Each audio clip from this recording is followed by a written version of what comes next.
Dati allarmanti delle morti sul lavoro sono in aumento in Italia e nel Veneto. Verona, la provincia che ha registrato nel 2015 il maggior numero di vittime. Se ne è parlato in un convegno che ha visto tra i relatori il procuratore di Torino Guariniello. Elena Chemello.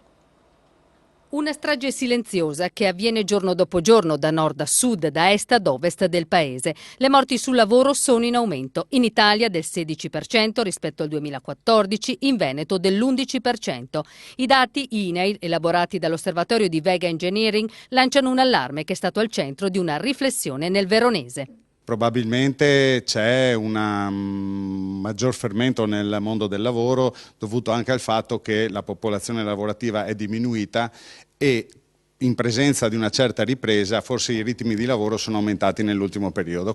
Mancano vigilanza e rispetto delle regole prima sui luoghi di lavoro, poi una giustizia rapida che riconosca le responsabilità. Così dice il procuratore di Torino Raffaele Guariniello, autore di inchieste pesanti sulle morti bianche, Thyssen ed Eternit, solo per citarne alcune.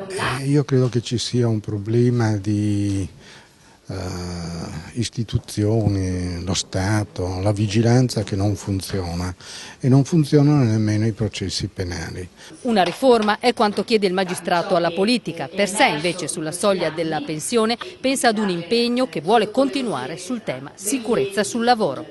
La mia idea è quella di un'agenzia nazionale sulla sicurezza del lavoro che coordini l'attività di vigilanza. Io credo che sia questo l'obiettivo per cui dovremmo un po' tutti batterci. Quindi non lascia ma cambia. Ah sì, questo sì. Più che mai mi appassiona cercare di dare una mano ai deboli, questo è un grande obiettivo, no?